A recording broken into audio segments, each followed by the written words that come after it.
கர்த்தர் அதிசயங்களை செய்கிறார். ஊழியங்கள் வழங்கும் ஜீவ வார்த்தை. இயேசப்பா நல்லவர், அவர் பெரியவர், அவரால் கூடாத காரியம் ஒன்றுமே இல்லை. அவருடைய அன்பை நம்ம ருசித்து பார்க்கணும். அவருடைய அன்பை நம்ம ருசிக்க ஆரம்பித்தேன்னா இந்த உலகத்தில் அவரை விட்டால் நமக்கு எதுவுமே இல்லைங்கிற ஒரு அன்பு அவர் மேலே நமக்கு வந்துடும். ஆண்டுடைய அன்பு நமக்கு மேலே இருக்க தான் செய்யுது. அதுக்காகத்தான் பிதா இயேசுவை இந்த பூமிக்கு நமக்காய் அனுப்பி சிலுவையில் ஒப்பு கொடுத்தார். இப்போ என்னென்னா, நம்முடைய அன்பு அவருக்கு மேலே எப்படி இருக்குது, ஆண்டவர் மேலே தான் அவர் எதிர்பார்க்குறாரு. நம்ம அதிகமான அன்பு அவர் மேலே வச்சேன்னா நம்ம இந்த பூமியில் சாட்சியாக வைப்பார். அவர் விசுவாசிங்க, இந்த நாள் உங்களுக்கு அற்புதங்களை செய்வார். இந்த ஜீவார்த்தைக்கான வசனம் சங்கீதம் 27:12.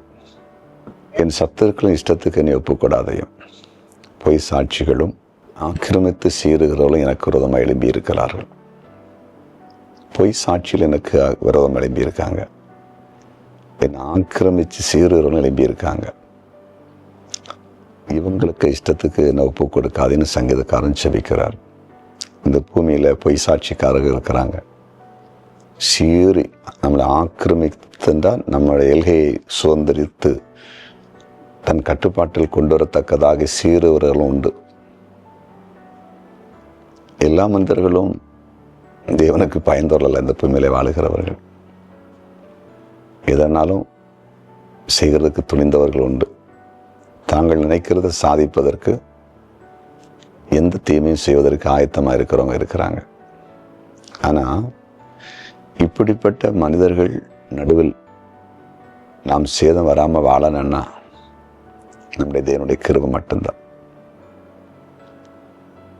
நல்லா புரிந்து கொள்ளுங்க. இன்னைக்கு இந்த பிரச்சனை நிறைய பேருடைய வாழ்க்கையில் இருக்குது. ஐயோ, நான் நேர்மையாக வாழ்கிறேன், நேர்மையாக வேலை செய்கிறேன், உண்மையாக உழைக்கிறேன், யாருக்கும் எந்த தொந்தரவும் பண்ணலை, ஆனால் ஏன் எனக்கு ரொம்ப எப்படி எழுதி நிற்கிறாங்க அப்படின்னு சொல்லி இங்கே சில நேரத்தில் வெறுத்து போயிருக்கலாம். கடும் கோபம் உங்களுக்குள்ள வந்திருக்கலாம். இப்படி எதிர்க்கிறவங்களை, நம்ம தப்பு பண்ணாமல் நமக்கு விரோதமாக நிற்கிறவங்கள பூமியில் வைக்கக்கூடாது, ஏதாவது செய்யணும் அப்படின்னு என்ன வரலாம். தேவையில்லை. இந்த பூமியில் அப்படி தான் இருப்பாங்க. ஆண்டவர் சார்ந்து வாழ்ந்து பாருங்க. இந்த சத்துருக்களுக்கு என்னை ஒப்புக்கூடாதுன்னு சொல்லி ஜெபிக்கலாம் இருந்து பாருங்க. ஒன்றும் அவங்க சேதப்படுத்த முடியாது. வருவாங்க, ஒன்றும் செய்ய முடியாது, விலகி போவாங்க. நம்ம தலை உயர்த்தப்படும். சரியா? ஜெபம் பண்ணுவோமா? ஜெபிக்கலாம். ஆண்டவரே, உம்முடைய பிரசன்னத்துக்காக ஸ்தோத்திரம். நீ நல்லவர். உம்முடைய பிள்ளைகளை சத்துருக்களுடைய இஷ்டத்துக்கு என்று ஒப்புக் கொடுக்கக்கூடாது.